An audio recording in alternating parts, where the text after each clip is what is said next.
all the Shopify themes that are listed in the theme store are built on being mobile first, meaning they are responsive in tablets, desktop view, mobile view.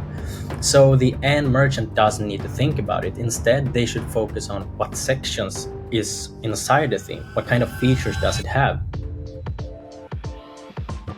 Hello and welcome to another episode of the Ecommerce Coffee Break podcast. Shopify is the platform of choice for millions of brands around the world, but here's the catch. Too many sellers see it as just a simple store builder. In reality, Shopify is a powerful ecosystem. When used the right way, helps brands grow faster and avoid costly mistakes. Today, we'll explore why an ecosystem-first approach matters on Shopify.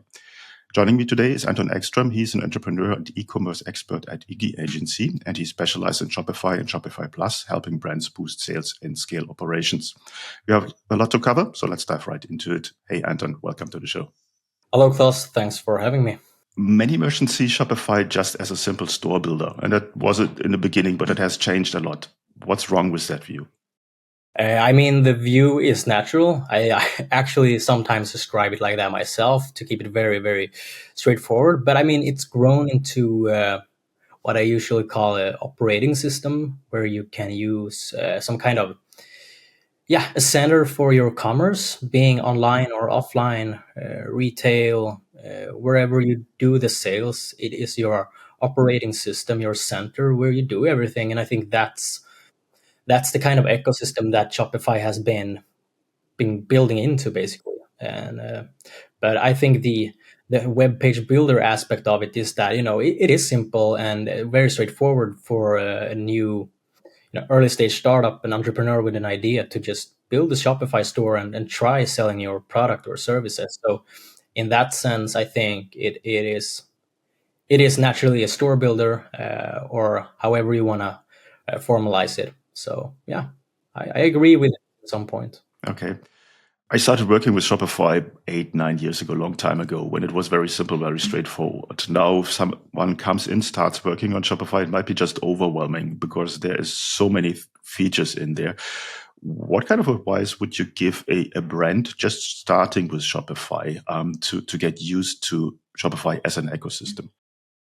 Yeah, that's a very good question, and a question I get a lot from a day-to-day basis. And I think that focusing the benefit that you get on Shopify is that you don't necessarily need to think about complexity, code, and logics.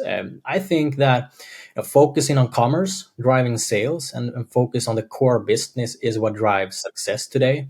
And since your question was related to Shopify, I think a Shopify merchant should focus on commerce, sales, conversion rate, building the success of how it can scale and thrive, and not dive too much into building complex solutions around code and complexity. I think that was a bit in the past, and I think today, to make the most use of the platform or the OS, the operating system, I think is to stay ecosystem aligned, meaning utilize the native functionality of Shopify, the surrounding apps, themes, the open API for integrations to ERP providers, logistics, supply chains, and whatnot. So that would be my advice for any Shopify merchant, whether size. In the last years, when I was coaching people, they were always very focused on the design of their template, wanted to make immediately changes to the template. When it comes to the pure design aspect of Shopify, and you're doing this a lot, what's your approach there? Well, I think there's two kinds of approach. The one that we have really put a bet on Iggy Agency is to stay ecosystem aligned and utilizing the premium themes that Shopify offers. And there's a number of reasons for this in our view. That is to stay out of the code complexity, bug fixing, and instead just building on top of the current offerings that you have in the theme store. And there's not a natural competitiveness in the theme store where the theme developers always need to stay on top of things and making sure that they deliver solid themes, basically.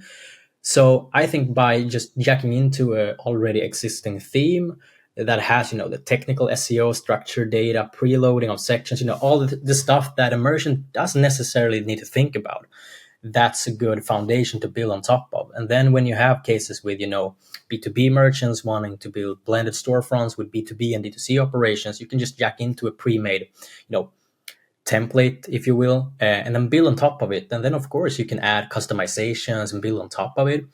But, the fun part, or the part that I really, focus on right now is to help merchants that are already on Shopify to actually move more into the ecosystem, which might sound a bit weird because that would maybe sound like they're moving more into a vendor lock, but actually it makes them even more modular because they are not as dependent on customization.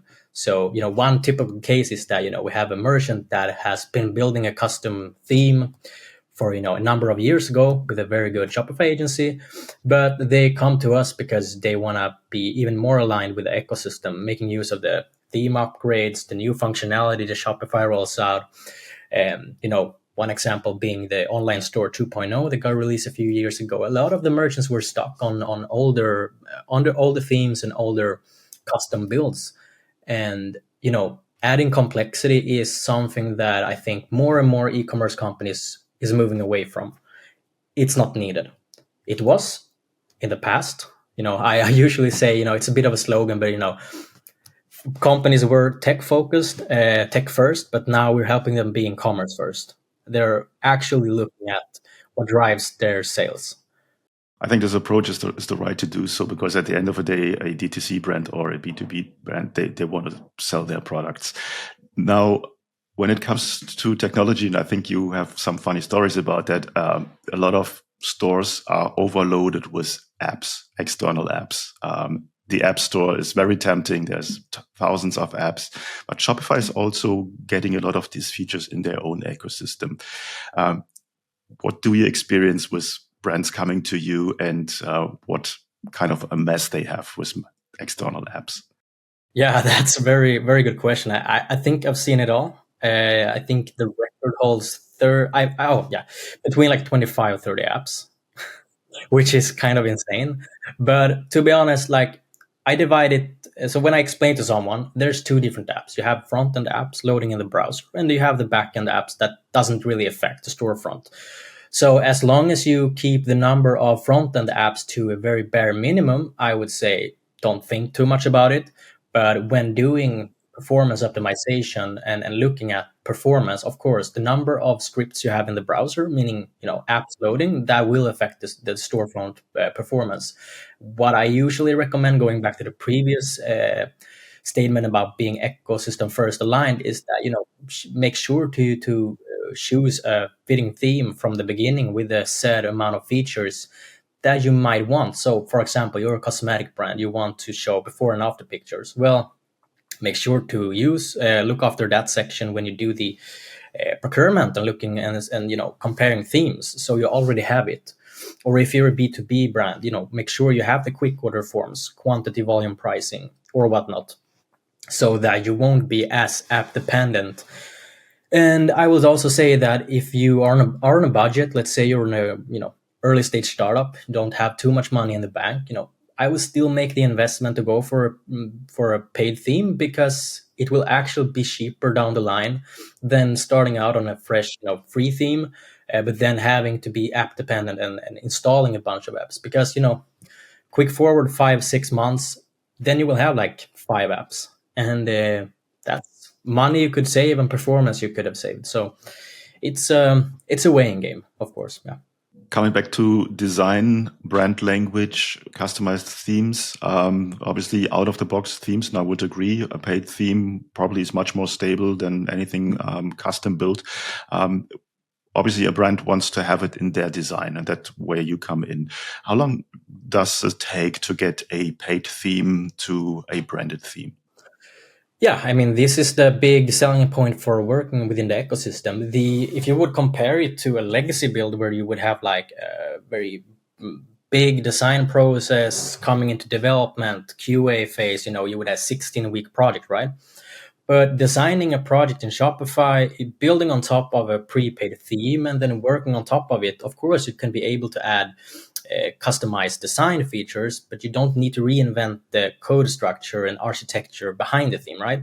And this is yeah, so to answer your question, the timeline would be drastically reduced when you work with this approach. And that is why, our kind of approach reduces the timeline, it reduces the scope, and it makes a funnier product fast to market, and the customer, meaning the merchant, is staying with something that they own. They own the theme, they can make use of the theme upgrades, they're not in a vendor lock to any agency, they can change partner however they want. And this approach also aligns with Shopify's roadmap on how they view their partner ecosystem, right? So I think that is the best way to look at design. Then of course, there are there are different brands, usually lifestyle and fashion brands, that want specified design. That's where we come in and use some kind of template, but then add customizations on top of it using development. So I think that is a very good way to look at it. Mm-hmm.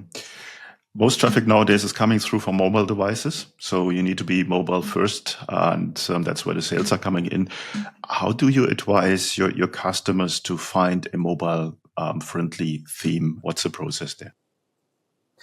Yeah, so the Shopify theme store, they have a very broad set of policies for the theme developers. The theme developers on Shopify need to be very, very specific when they develop the themes, and it's very proper guidelines. So, and the end idea there is that when picking a theme, so for example, you're an entrepreneur, you're not too tech savvy. The idea is to just be able to go in there, look for an inspiring theme without having to think about, is this mobile friendly? Does it have structured data for SEO? Is it pro-loading sections? Is it lazy loading images? And so the answer there is that all the Shopify themes that are listed in the theme store are built on being mobile first, meaning they are responsive in, tablets, desktop view, mobile view. So the end merchant doesn't need to think about it. Instead, they should focus on what sections is inside the theme. What kind of features does it have? Coming back to before, are you a cosmetic brand? Make sure you have the skin quiz. Maybe you want before and after slider, etc., etc. So, and that's the good part of being this ecosystem that Shopify is. It's kind of a pillowed room, right? You have pillowed walls, ceiling, floor. That's ultimately made because you as a merchant should be able to not make any like wrong decisions. I mean, the kind of wrong decisions you could take are minimal, right? And I think that's the good part. So yeah. Mm-hmm. Now you're a Shopify and a Shopify Plus partner. A lot of listeners might not know the difference between a Shopify account and a Shopify Plus account and what that involves. Can you explain that to us? Yeah, and actually, we're not Plus yet. We're on the way to Plus. We actually got upgraded to being a Shopify Select partner this July, which was a very big milestone for us, since we're a pretty young agency in the sense that we have just been around for 2 years. But that being said, Shopify has their tier system of partners, meaning experts within the ecosystem, and as you go, there are different criteria for a partner to meet on revenue to Shopify and amount of certifications. They call it verified skill badges, which is a way for us as a partner to stay on top of things and being certified within the team. Sorry. So yeah, I mean, we're on the way to become a Plus partner, and there's different tiers basically that we as a partner can reach. And if you're a merchant looking to collaborate with a partner, this is one way for them to kind of see where in the tier system that the partner is, basically. Mm-hmm, mm-hmm. Now, coming from D2C to B2B, a lot of brands might think that Shopify is focused on D2C businesses, but it has involved quite a lot into B2B businesses. What kind of features are involved in building a theme, a store that is really working also in the B2B space? Yeah, very good question. And this is a big, here in Northern Europe, this is a segment that we see is growing rapidly.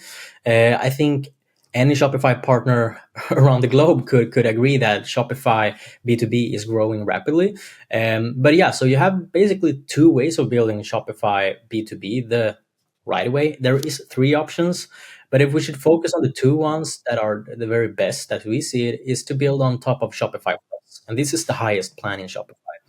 And there are two ways to build. You have the dedicated storefronts, which is like you have one storefront, one Shopify plan for direct to consumer, and you have another plan for B2B. And this is very good if you have, let's say, not too flexible operations in terms of B2B, and you want to have a specific wholesale inspired buyer journey. And this is a good option where you can jack into a theme like Keystone, for example, which is a B2B specific theme, and then use something else for the direct to consumer storefront. So this is one way. It's called dedicated. So as the word, it's dedicated only for the D2C and the B2B. The trade-offs there is that it's two different plans, so of course it's a bit more pricier, but then there are very good improvements that you get from being a dedicated storefront.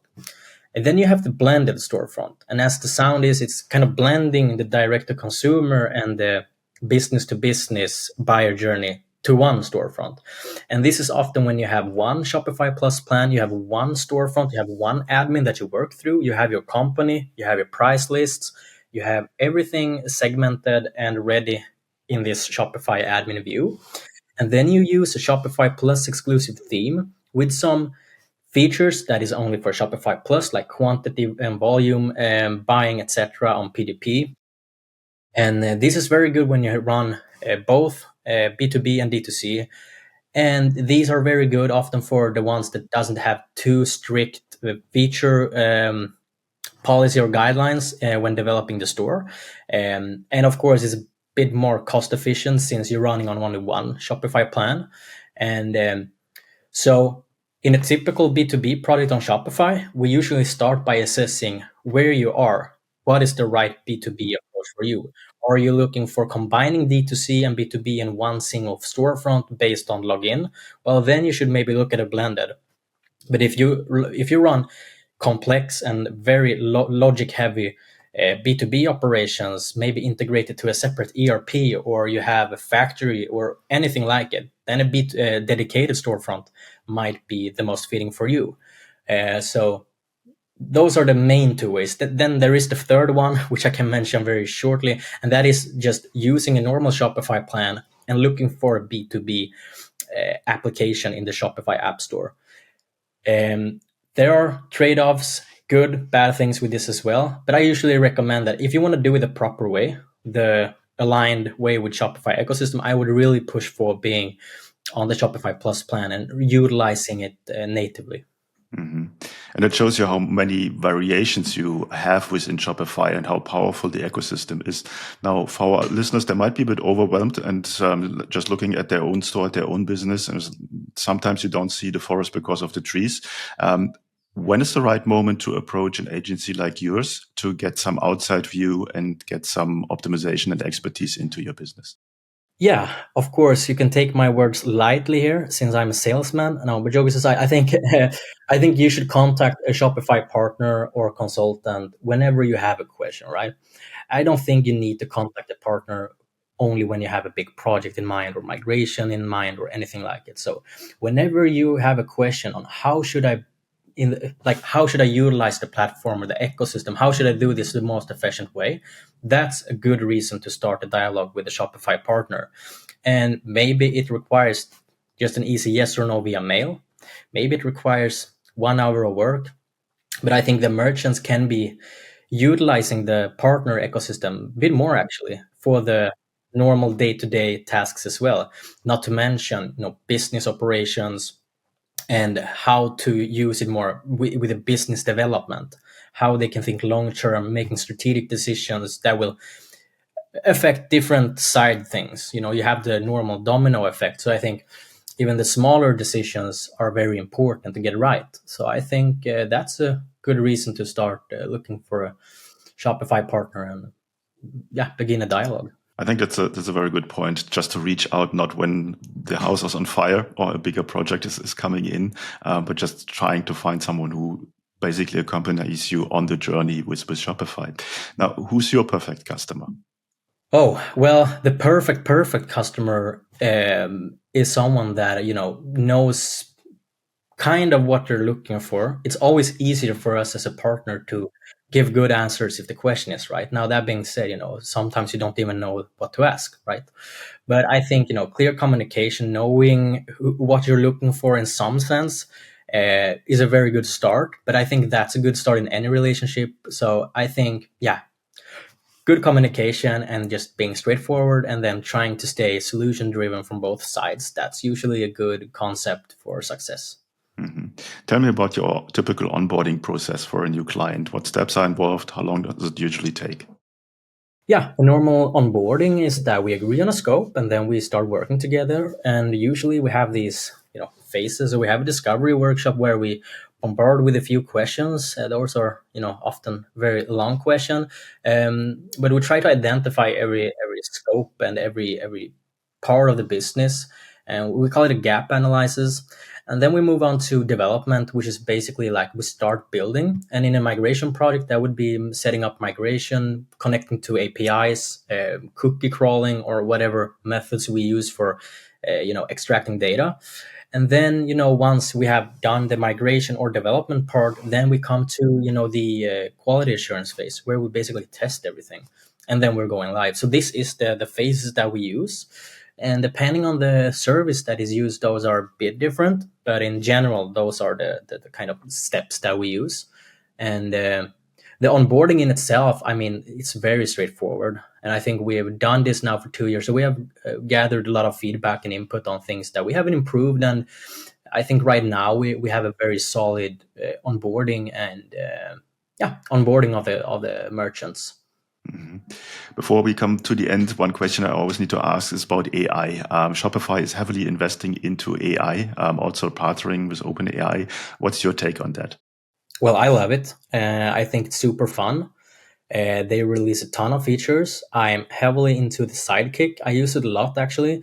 And for anyone listening, if you don't like the Sidekick UI within the Shopify dashboard, I would highly suggest you should just use it as your own GPT. You can actually search for it if you go into the GPT dashboard, and then where you search for GPTs, you can search for Shopify or Shopify Sidekick. It's very good whenever you're stuck or feel like you need to reach out to a friend. You can just ask Sidekick and it will give you a very good answer. And this is also for Shopify developers, app devs, theme devs. It's catering all of them.